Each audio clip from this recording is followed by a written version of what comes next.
안녕하세요. How보다 Why가 중요한 질문 메이커입니다. 졸업은 끝이 아니라 새로운 시작이라고 합니다. 학교를 졸업하면 학생에서 사회인으로 새로운 삶을 시작합니다.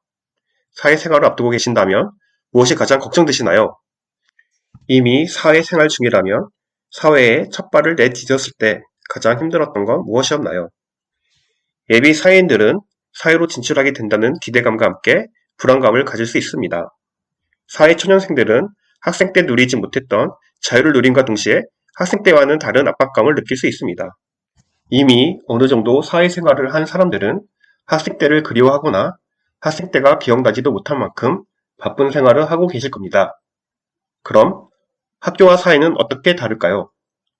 우리는 어려서부터 정답을 맞히는 교육을 받아왔습니다.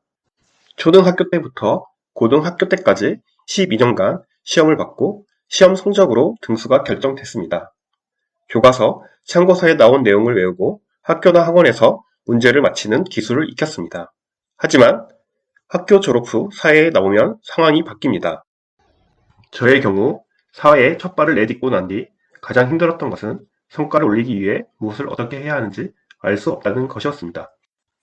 입사해서 프랜차이즈 대리점을 관리하는 영업부에 배치되었습니다. 그런데 무엇을 해야 매장의 매출이 오르는지, 어떻게 해야 매장주가 미스금 없이 입금을 하게 할 수 있는지 알 수 없었습니다. 학교 때처럼 책에서 정답을 찾기 시작했습니다. 영업 관련된 책들과 마케팅에 관한 책들을 읽고 고민했습니다. 하지만 따라만 하면 되는 완벽한 답은 책 속에 없었습니다. 그렇게 시간이 흐르니 처음에 열정도 사라지기 시작했습니다. 일에 대한 만족감은 계속 떨어져 퇴사도 고민하게 됐습니다. 그러던 어느 날 갑자기 이런 생각이 들었습니다. 비즈니스에 정답이 있을까? 생각해보니 비즈니스에는 정답이 없었습니다. 가장 최선의 답을 찾기 위해 노력하고 최선이라고 생각한 답을 실행할 뿐이었습니다. 답이 맞았는지 아닌지는 결과가 알려졌습니다. 학교에서 보는 시험은 정답이 있고 정답과 다른 답은 모두 오답이었습니다. 하지만 비즈니스에는 다양한 모델이 있습니다.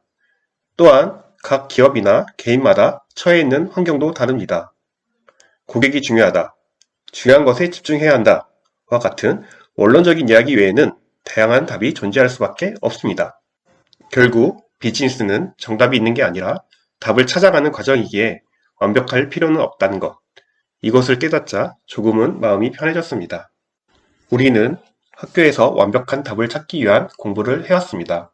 하지만 비즈니스에서는 완벽한 답은 없습니다. 변수가 달라지면 같은 행동도 다른 결과를 낳습니다.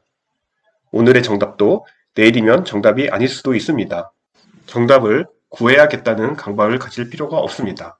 정답을 구하려고 노력하는 것보다 가장 최선의 답을 찾고 실행에 집중하는 것이 더 효과적입니다.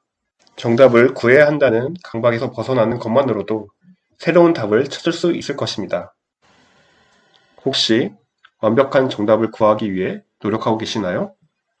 정답을 찾는 것보다 실행에 초점을 맞추는 건 어떨까요? 도움이 되셨다면 구독과 좋아요 부탁드립니다.